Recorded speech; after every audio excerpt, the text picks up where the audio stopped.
Arba'in nomor 9. Saya baca dulu. An Abi Hurairah Abdurrahman bin Sakhrin radhiyallahu anhu qala sami'tu Rasulullah sallallahu alaihi wasallam yaqulu ma nahaitukum anhu fajtanibuhu wa ma amartukum bihi fa'tu minhu mastata'tum wa innama ahlakal ladzina min qablikum kasratu masailihim wa ikhtilafuhum an abiyaihim. Artinya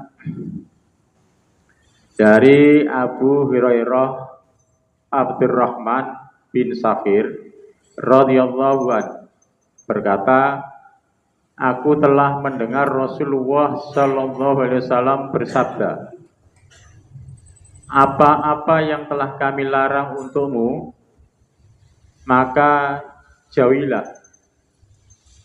Dan apa-apa yang telah kami perintahkan kepadamu, maka kerjakanlah sedapat-dapatmu. Bahwasanya celakanya orang-orang sebelum kamu adalah karena banyak pertanyaan-pertanyaan dan perselisihan mereka terhadap nabi-nabi mereka, karena mereka tidak mau taat dan tidak mau patuh. Bapak Ibu yang telah dimuliakan oleh Allah, jadi hadis ini ada dua hal. Yang pertama yaitu perintah, dan yang kedua itu adalah larangan. Jadi dalam hadis ini Rasulullah mengatakan, apa yang telah dilarang untukmu, maka jauhilah.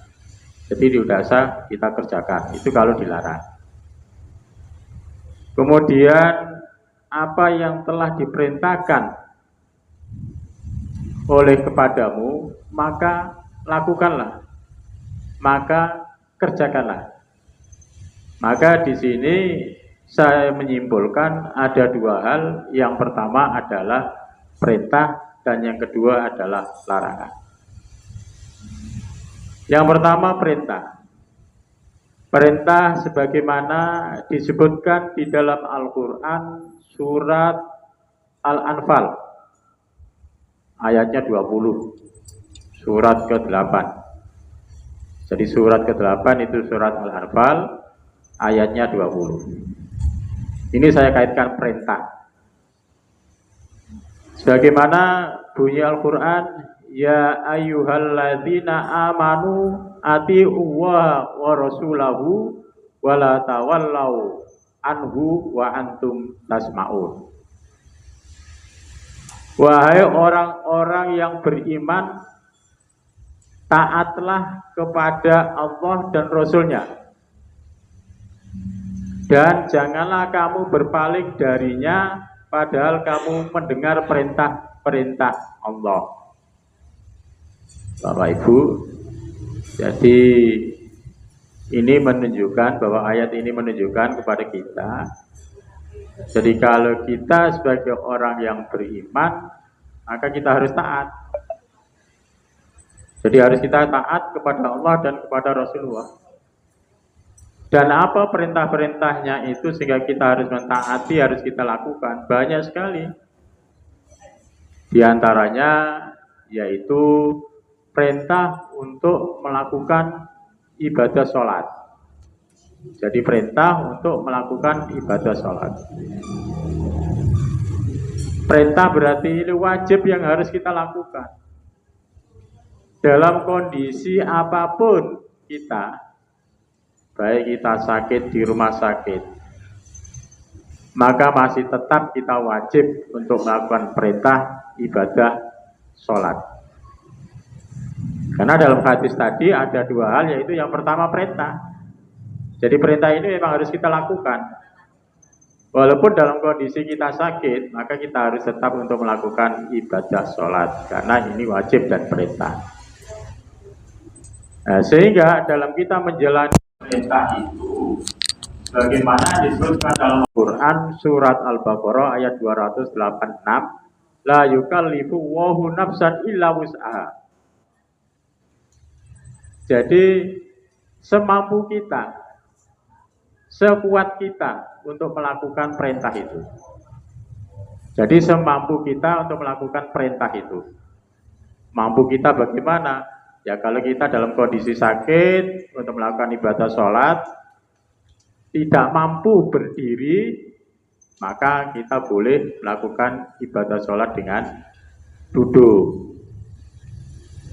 Jadi kullu nafsin la yukallifu Allahu nafsan illa wus'aha. Jadi kita itu diberi oleh Allah ruksa, diberi oleh Allah suatu kemurahan.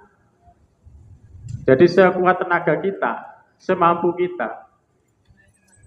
Dan kalau kita untuk melakukan ibadah sholat tidak mampu dengan berdiri, boleh kita dengan duduk. Ini ruksa. Begitu juga kalau kita tidak mampu dengan duduk untuk melakukan ibadah sholat, maka masih diberi oleh Allah suatu keringanan, suatu ruksa, semampu Anda. Jadi untuk melakukan ibadah sholat dengan berbaring. Ini. Jadi semampu kita. Dan dengan berbaring kita melakukan ibadah sholat masih tidak bisa, maka bisa kita dengan isyarat. Kalau sudah dengan isyarat tidak bisa, ya berarti minta disolati. Dan tadi saudara kita, jamaah kita sudah ada yang meninggal ya, yaitu Abah Haji Abdullah. Abah Haji Abdullah telah dibundut oleh Allah Subhanahu wa taala. Dan mudah-mudahan juga amalnya diterima oleh Allah karena mereka jamaah kita. Ya, jamaah kita karena sudah sakit maka tidak bisa jamaah. Sehingga kalau mereka tidak bisa jamaah, tentunya semampu mereka untuk melakukan ibadah dalam kondisi berbaring dan sebagainya. Sama dengan orang-orang yang ada di rumah sakit karena mereka sakit, maka mereka dengan cara bagaimana untuk melakukan ibadah sholat, ya semampunya. Ya dengan kondisi telantang dan sebagainya itu ruksa, diberi kemurahan. Itu perintah. Jadi perintah ini, wahai orang-orang yang beriman, taatlah kepada Allah dan Rasulnya. Jadi sudah kita taati dan sudah kita lakukan, dan janganlah kamu berpaling darinya. Padahal kamu mendengar perintah-perintahnya. Ini disebutkan dalam Al-Quran surat Al-Anfal ayat 20 tadi. Kemudian perintah lagi dalam Al-Quran surat Ali Imran. Ya, kalau ada yang bawa Al-Quran bisa dibuka, saya hanya pakai HP. Surat Ali Imran ini surat ketiga. Surat ketiga ayatnya 31 dan 32. 31 dan 32. Jadi kalau ada yang bawa Al-Quran bisa dibuka, saya hanya pakai HP. Karena dari beberapa hadis tadi, hadis yang nomor 9, hadis Arba'in, itu saya hubungkan dengan beberapa Al-Quran. Quran surat Ali Imran ayat 31 dan 32. Bunyinya, Kul in kuntum tuhibbunallah fattabi'uni yuhibbukumullah wa yaghfir lakum dzunubakum wallahu ghafurur rahim. Surat Al-Anfal 31. Katakanlah Muhammad, jika kamu mencintai Allah, ikutilah aku. Niscaya Allah mencintaimu dan mengampuni dosa-dosamu. Allah Maha Pengampun dan Maha Penyayang. Ini Al-Quran surat Ali Imran 31. Jadi jikalau kita itu betul-betul mencintai Allah, termasuk menjalankan perintah-perintah Allah ya, dan perintah Rasulullah, maka kita itu akan dicintai oleh Allah. Jadi kita itu akan dicintai oleh Allah. Dan juga dosa-dosa kita akan diampuni. Ya, dosa-dosa kita akan diampuni. Jadi Al-Quran surat Al-Imran ayat 31 ini menunjukkan kepada kita, karena kita telah menjalankan perintah Allah, maka Allah akan mencintai kita. Jadi Allah akan mencintai kamu. Dan bahkan dosa-dosa kita akan diampuni, malah. Ini perintah. Jadi ini belum saya menunjukkan larangannya, tapi baru perintahnya. Karena dalam hadis tadi saya simpulkan ada dua hal, yaitu perintah dan larangan. Jadi Al-Quran surat Al-Imran 31 ini menunjukkan kepada kita bahwa kalau kita betul-betul cinta kepada Allah, maka Allah juga akan mencintai kepada kita. Dan dosa-dosa kita akan diampuni oleh Allah. Kemudian selanjutnya, yaitu ayat 32-nya. Ayat 32. Kul ati'ullaha wa rasulah fa in tawallau fa innallaha la yuhibbul kafirin. Ini ayat 32-nya surat Al-Imran. Katakanlah Muhammad, taatilah Allah dan Rasulnya. Jika kamu berpaling, ketahuilah bahwa Allah tidak menyukai orang-orang kafir.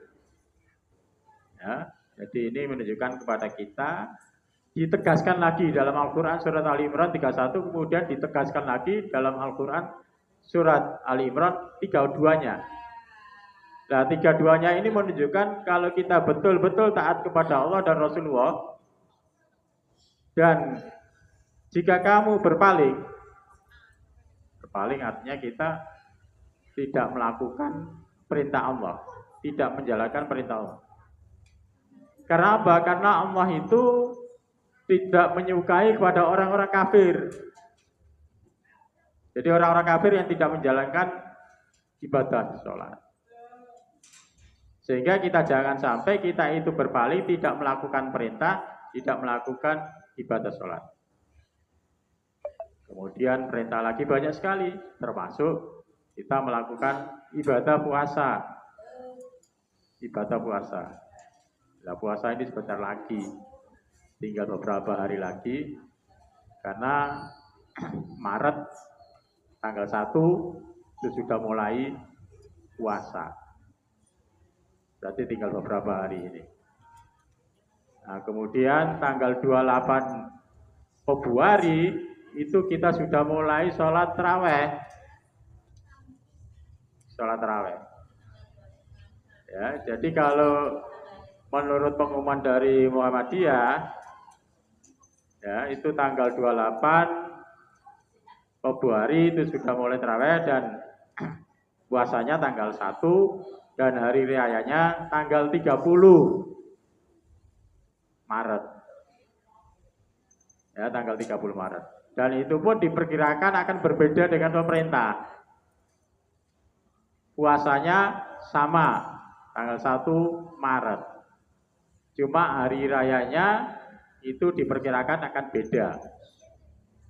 Kalau Muhammadiyah tanggal 30 Maret hari raya, tapi kalau pemerintah tanggal 31 Maret. Ya, akan berbeda. Dan mudah-mudahan ya bisa sama. Ini perintah.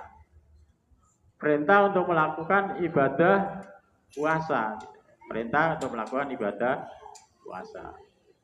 Bapak Ibu yang telah dimuliakan oleh Allah, itu perintah. Dan perintah ini harus kita lakukan. Karena dalam hadis tadi, hadis Arba'in nomor 9 tadi menunjukkan bahwa ada dua hal. Yang pertama perintah dan yang kedua larangan. Sekarang larangannya. Tadi perintah sudah saya sebutkan hanya beberapa hadis. Sebenarnya banyak sekali Al-Qur'annya yang saya sebutkan perintah itu. Cuma saya sebutkan hanya dua hal tadi, yaitu Al-Quran surat Al-Anfal ayat 20 dan Quran surat Ali Imran ayat 31 dan 32. Sebenarnya masih banyak dalam Al-Quran yang ada hubungannya dengan perintah. Tapi dua hal itu dalam Al-Quran yang saya sebutkan. Sekarang larangannya. Larangannya termasuk kita larangan untuk mensolati jenazah orang kafir atau orang yang tidak pernah melakukan ibadah sholat kemudian mereka meninggal, itu tidak boleh kita sholati, dilarang itu ya, dilarang ya, termasuk ya jenazah orang kafir tidak boleh kita sholati, dilarang. Karena ciri-ciri orang kafir itu yang pertama itu adalah orang yang malas untuk melakukan sholat, jadi mereka tidak melakukan sholat. Yang kedua, orang yang ibadah karena manusia. Ibadah karena manusia, berarti mereka bukan karena Allah. Istilah dalam bahasa Arab disebut dengan riya. Ya. Jadi mereka ingin diketahui oleh manusia, itu riya. Kemudian orang yang tidak berzikir pada Allah. Orang yang tidak berzikir kepada Allah. Jadi sholat itu bukan suatu kewajiban, tapi sholat itu adalah suatu kebutuhan. Maka saya hubungkan dengan beberapa Al-Quran tentang larangan mensolati jenazah orang kafir. Yang pertama disebutkan di dalam Al-Quran surat At-Taubah. Quran surat At-Taubah itu bisa dibuka di HP-nya, surat ke-9, ayatnya 86, ayatnya 84. Maaf ya, 84.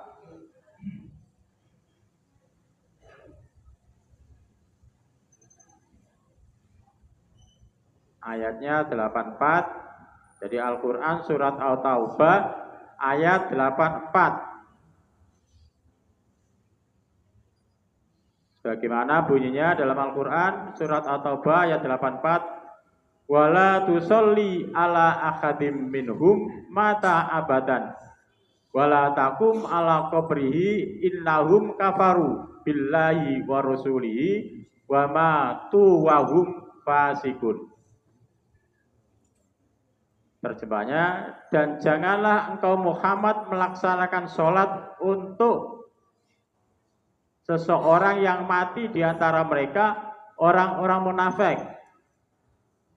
Jadi orang-orang kafir selama-lamanya, dan janganlah engkau berdiri mendoakan di atas kuburnya, sesungguhnya mereka ingkar kepada Allah dan Rasulnya dan mereka mati dalam keadaan fasik. Ini sudah jelas dalam Al-Qurannya bahwa kita dilarang. Tadi perintah sudah, sekarang larangannya. Karena ada dua hal tadi, perintah dan larangan. Sekarang yang larangan sebagaimana disebutkan dalam Al-Quran surat At-Taubah tadi.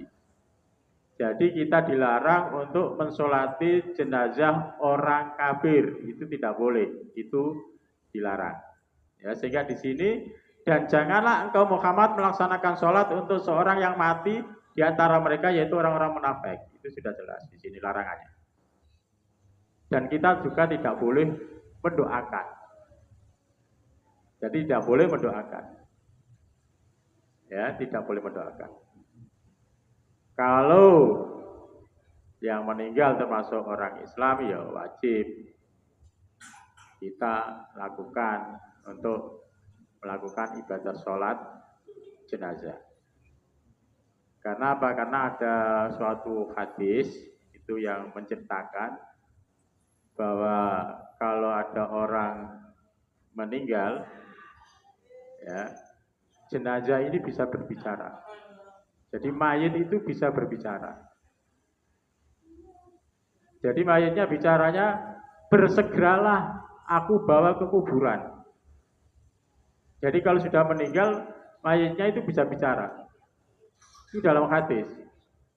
Jadi cepat-cepatlah aku bawa ke kuburan. Itu kalau yang meninggal itu umat Islam atau orang Islam dan punya banyak amal ibadah kepada Allah, maka mereka akan berbicara seperti itu. Tetapi kalau yang meninggal itu tidak punya amalan sama sekali, maka mayitnya itu mengatakan, celakalah, saya ini mau dibawa kemana? Padahal mereka mau dibawa ke kuburan. Mereka mengatakan, celakalah saya, mau dibawa kemana? Jadi pada saat pendosa dipikul itu berbicara jenazahnya, mayitnya. Dan itu bisa didengar semua benda. Ya, termasuk hewan. Itu bisa mendengar pada saat lewat itu. Hanya manusia yang tidak bisa mendengar. Jadi semua benda itu bisa mendengar. Ya, baik kambing dan sebagainya. Karena semua benda pada saat ada pendosa lewat itu, mereka tahu ceritanya. Karena hanya manusia yang tidak bisa mendengar. Dan kalau bisa mendengar, maka manusia ini akan mati juga. Takut. Ya, takut. Nah, sehingga disinilah kalau jenazahnya itu memang orang yang beriman dan banyak amalnya, mereka malah justru mengatakan cepat-cepatlah. Jangan sampai nginap, cepat-cepatlah saya ini bawa ke kuburan. Itu mayatnya berbicara demikian. Dan itu Bukhari Muslim itu hadisnya. Dan kalau yang meninggal itu amalnya sedikit atau mereka tidak punya amal, maka mereka mengatakan, ya, termasuk orang-orang kafir yang mereka meninggal itu mau dimakamkan itu, mereka jenazahnya itu berkata, mayatnya itu berkata, saya ini mau dibawa kemana? Nah ini, jadi semua bisa didengarkan oleh benda, termasuk hewan-hewan bisa mendengar. Hanya di sini hanya manusia saja. Ya, jadi manusia saja yang tidak bisa mendengar. Bahkan pernah Rasulullah SAW pada saat naik kuda, ya, waktunya mau waktu maghrib, tiba-tiba terdengar jeritan. Karena di situ ada makam, terdengar jeritan telah disiksa oleh Allah. Sehingga kuda itu langsung yang ditumpangi Rasulullah itu berbalik dan mau jatuh Rasulullah. Karena kuda itu telah mendengar, ya, jeritan daripada siksaan. Maka di sini hanya manusia yang tidak bisa mendengar. Andai kata manusia bisa mendengar, semuanya akan takut.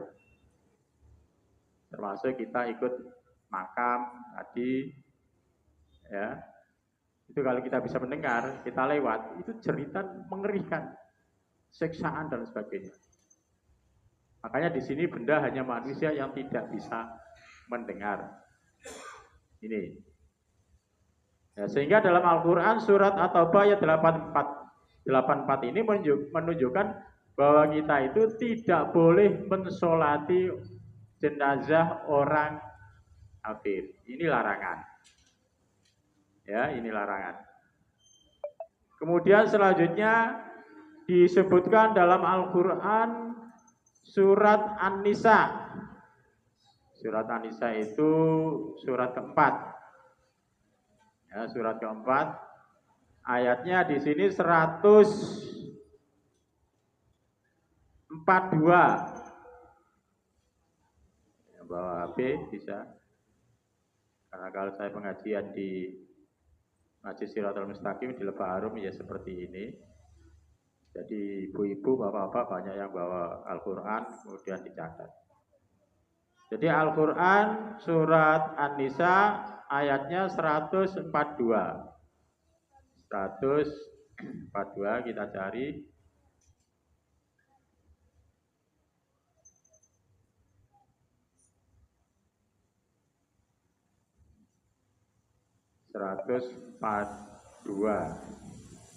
Sekarang bunyinya,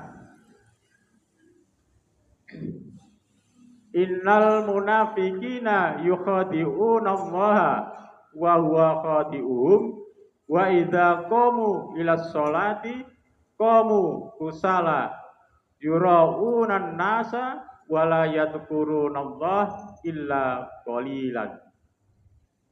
Terjemahnya Al-Quran surat An-Nisa ayat 142. Sesungguhnya orang munafik, masih menyebutkan tadi. Sesungguhnya orang munafik itu hendak meniru Allah, tetapi Allah lah yang menipu mereka. Ya, saya ulang. Sesungguhnya orang munafik itu hendak menipu Allah, tetapi Allah lah yang menipu mereka. Apabila mereka berdiri untuk sholat, mereka lakukan dengan malas. Mereka bermaksud riya, ingin dipuji di hadapan manusia, dan mereka tidak mengingat Allah kecuali sedikit sekali, tidak mengingat. Ini dalam Al-Quran surat An-Nisa ayat 142, maka itu termasuk, ini adalah ciri-ciri orang munafik. Ya, ciri-ciri orang munafik. Nah, ciri-ciri orang munafik itu termasuk mereka itu adalah orang yang malas untuk melakukan ibadah sholat. Ya, malas. Maka di sini kalau mereka meninggal, ya udah usah kita sholati, karena larangan ini sudah jelas dalam Al-Qur'annya. Ya. Kemudian ciri yang kedua adalah orang yang beribadah karena manusia. Karena manusia. Ya. Jadi karena manusia. Berarti mereka itu riya. Ingin dipuji. Ya, ingin dipuji. Kemudian orang yang tidak berzikir pada Allah. Jadi dan mereka tidak mengingat Allah kecuali sedikit sekali. Tidak berzikir. Jadi kalau berzikir itu sebagaimana disebutkan dalam Al-Quran surat Al-Ahzab ayat 41 dan 42. Yang bunyinya ya ayyuhalladzina amanu dzkurullaha dzikran katsiran wasabbihuhu bukratan wa asila. Jadi dalam Al-Quran surat Al-Ahzab ayat 41 dan 42 ini menunjukkan kepada kita bahwa kita itu dipanggil oleh Allah. Ya ayyuhalladzina amanu, wahai orang-orang yang beriman. Untuk apa? Ya untuk kita mengingat kepada Allah. Baik kita mengingat kepada Allah itu di waktu siang, maupun kita mengingat kepada Allah di waktu malam. Termasuk kita berzikir. Maka di sini kalau orang munafik, mereka itu tidak berzikir pada Allah. Ya, tidak berzikir. Makanya dalam ayat ini, dan mereka tidak mengingat Allah kecuali sedikit sekali. Jadi kecuali sedikit sekali. Dan ini menunjukkan ciri-ciri daripada orang-orang munafik. Sehingga larangan kalau mereka itu meninggal, maka tidak usah kita mensolati. Ayatnya apa? Sebagaimana ayatnya dalam Al-Quran surat At-Taubah dan An-Nisa. At-Taubah ayat 84, An-Nisa 142. Ini. Kemudian dalam Al-Quran lagi, ini larangan. Di dalam Al-Quran surat Al-Hijr. Surat Al-Hijr itu surat ke-15. Ayatnya 40. Al-Quran surat Al-Hijr ayatnya 40. Bunyinya ila ibadaka minhumul mukhlasin, kecuali hamba-hambamu yang terpilih di antara mereka. Hamba-hambamu ya, terpilih di antara mereka. Ya, termasuk kita menjadi orang-orang yang mukhlis, pilihan oleh Allah. Sehingga kalau menjadi orang yang mukhlis, tentunya kita sebagai hamba yang telah dipilih oleh Allah, maka kita harus melakukan. Di antaranya adalah perintah dan larangannya. Makanya dalam istilah takwa itu kan, artinya kan takwa itu menjalankan perintah Allah dan menjauhi larangannya. Jadi kalau kita betul-betul menjalankan perintah dan larangannya, maka kita menjadi orang mukhlis. menjadi orang yang bertakwa kepada Allah Subhanahu wa taala. Nah, sehingga di situ adalah ciri-ciri orang munafik, berarti ini adalah larangan bagi kita tidak boleh untuk mensolati jenazah orang kafir, orang munafik.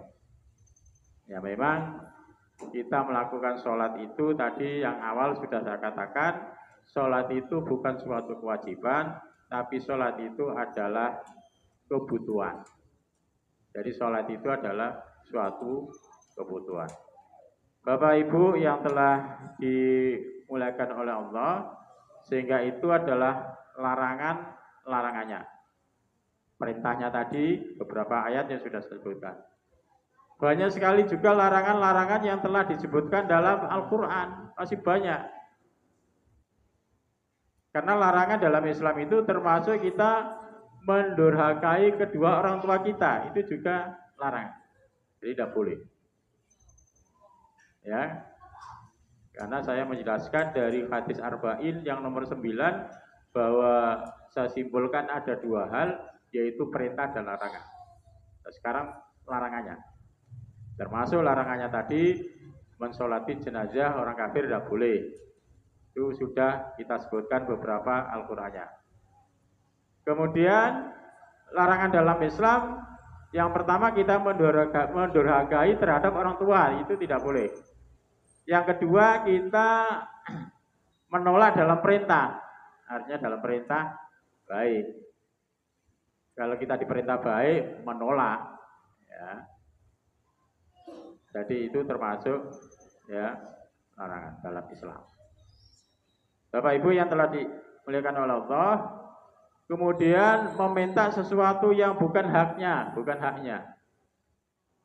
Berarti termasuk bukan haknya, tapi mereka ingin memiliki, tidak boleh. Termasuk orang-orang korupsi dan sebagainya itu termasuk ya, termasuk meminta sesuatu yang bukan haknya. Kemudian membunuh anak-anak hidup-hidupan, sudah jelas itu. Kemudian membenci orang yang banyak berbicara yang tidak manfaat. Jadi kalau kita berbicara ngalor itu tidak ada manfaatnya, itu larangan juga. Tidak ada manfaatnya. Ya. Kemudian memboroskan harta. Nah, ini adalah larangan. Sehingga bagaimana kita ini supaya menjadi betul-betul menjadi hamba-hamba yang termasuk terpilih di antara mereka, yaitu terpilih, yaitu menjadi orang yang mukhlis, yaitu orang yang betul-betul menjalankan perintah Allah dan menjauhi larangannya. Jadi Bapak Ibu yang telah dimuliakan oleh Allah, saya kira cukup ya, saya hanya membawakan satu hadis, yaitu hadis Arba'in, hadis yang nomor 9, yaitu tentang larangan dan perintah.